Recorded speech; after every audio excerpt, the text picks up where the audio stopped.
February 1959. 9 bodies scattered across a frozen mountain. Some half-naked, others with catastrophic internal injuries, but no external wounds. One missing her tongue and eyes. The Soviet government sealed the files for decades, and when they finally opened them, the mystery only deepened. January 23, 1959. 10 experienced ski hikers left Sverdlovsk, USSR, for a winter expedition across the northern Urals.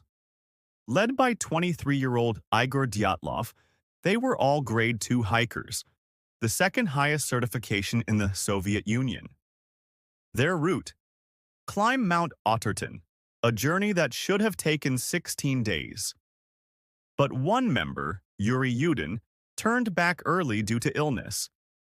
He would be the only survivor. On February 1st, the group reached the eastern slope of Kholat Syakhl, a mountain whose name translates from the local Mansi language as Dead Mountain.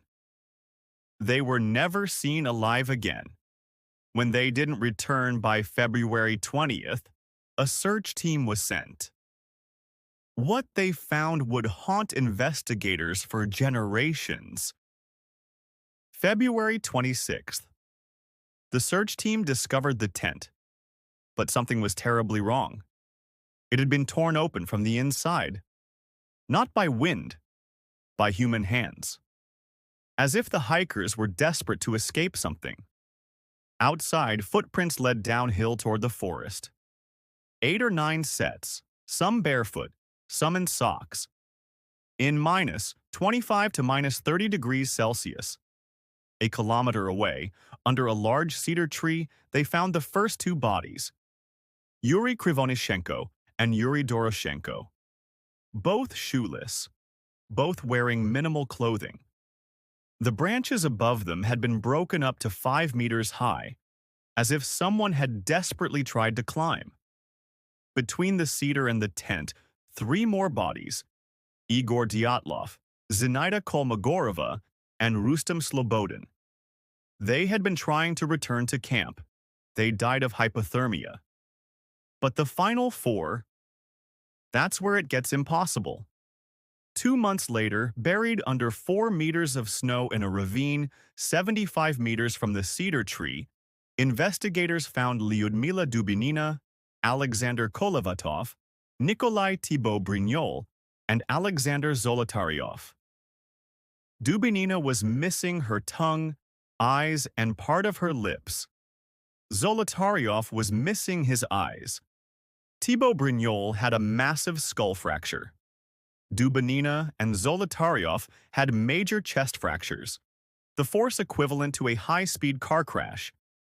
Yet there were no external wounds, no soft tissue damage. The medical examiner wrote, "These injuries are impossible from a fall or hand-to-hand combat." And then came the final detail that made no sense. Some of their clothing tested positive for radiation. The Soviet investigation concluded, death by unknown compelling force. For 60 years, theories have ranged from the plausible to the paranormal. Avalanche? But the tent was still standing, and the slope wasn't steep enough. Military test gone wrong? The area was near a missile testing site, and that would explain the radiation and the cover-up. Infrasound? Some believe wind patterns created a frequency that induced panic and irrational behavior. Animal attack? But what animal causes internal injuries without breaking skin? In 2019, Russian authorities reopened the case. Their conclusion: a rare type of avalanche. But experts immediately disputed it. The evidence still doesn't align. The photos the group took on their final day show them smiling, confident, unafraid. Hours later, they would flee into the night, abandoning everything. What did they see? What did they hear? What made experienced survivalists choose certain death over staying in their tent? 9 lives, 1 mountain, 0 answers. The Dyatlov Pass incident remains one of the most documented and least understood mysteries of the 20th century. Was it nature? Was it man? Or was it something we still don't have the language to explain? Subscribe if you want more stories history tried to bury. And tell me in the comments, what do you think really happened on Dead Mountain?